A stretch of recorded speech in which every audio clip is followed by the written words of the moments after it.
ఎందుకంటే పరమగురు పత్రిజీ మన చెవికి ఎవరైనా పిలుస్తున్నారు అంటే అది ఊరికినే ఆ పిలుపు రాదు అని వారు చెప్తారు. ఒక వ్యక్తి మన ఇంటికి కూడా, ఒక వ్యక్తి కానీ ఒక వస్తువు కానీ మన గుమ్మం దాటి మన ఇంటికి రాదు అంటారు పత్రిజీ. అయితే ఇక్కడ నన్ను ఒక పిలుపుకి నేను ఎంతో గౌరవం ఇస్తా. అందుకే ఎంత దూరం వచ్చిందని నాకేం బాధ లేదు, నేను ఎంతో ఆనందంగా వచ్చావు.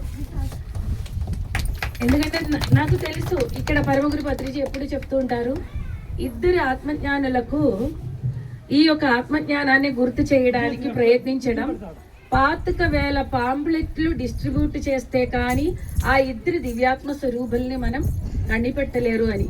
ఆ 1-2 ఉన్నారు కదా, వాళ్ళు ఎక్కడున్నారో నీకు తెలియదు. అందుకే 25,000 పాంప్లెట్ నువ్వు కొట్టి పనిచేసే అన్నారు. ఒక్కటి కూడా పాడు చేయకు, వృధా చేయకు.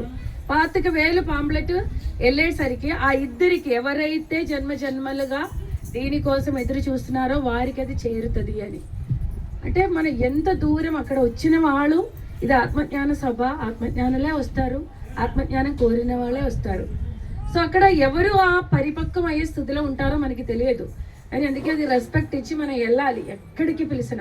పరమగురు పత్రిజీ ఎప్పుడు చెప్తారు, ఆఖరి శ్వాస వరకు ధ్యానం తెలుసుకున్న వాళ్ళు, ధ్యానం ద్వారా అనుభవాలు పొందిన వారు ఆఖరి శ్వాస వరకు ధ్యాన ప్రచారమే చేయాలంటారు. ధ్యాన ప్రచారం చేసే వాళ్ళకి ప్రకృతి ఎలాంటి గొప్ప గిఫ్ట్లు ఇస్తారో అనేది నేను ఒక చిన్న, ఇప్పుడు సుజాత దగ్గరికి నేను పోయి ఒక 5 months బ్యాక్ వచ్చేటప్పుడు ఆ పిల్ల ఇక్కడ పిరమిడ్ కట్టిందని చాలా గొప్పగా చెప్తుంది. తర్వాత ధ్యాన ప్రచారానికి ఎక్కడెక్కడో వెళ్ళిపోతున్నారని కూడా గొప్పగా చెప్పింది, మంచి పనియే.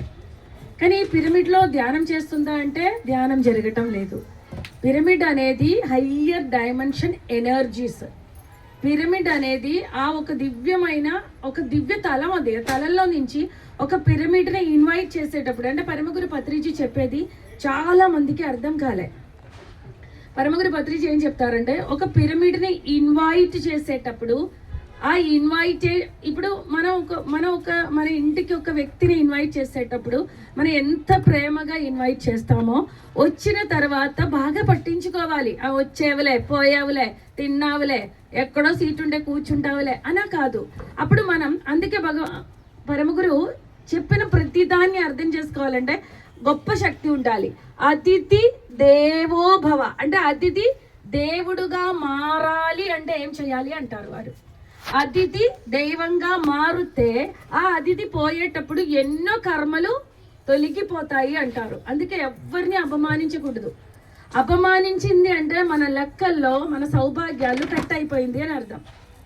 అతిథిని దైవంగా మార్చడం అనేది. అలాంటప్పుడు ఒక మహాశక్తిని ఇంటికి పిలిపించారు. ఆ పిల్ల ఇంటికి పిలిపించి దాన్ని నువ్వు గొప్పగా ధ్యానం చేస్తున్నావా, పిరమిడ్కి కావాల్సిన సేవ చేస్తున్నావా అంటే తన ఆలోచనలో పడింది. నా పని అయిపోయి తనకి చెప్పేసి వెళ్ళిపోయింది.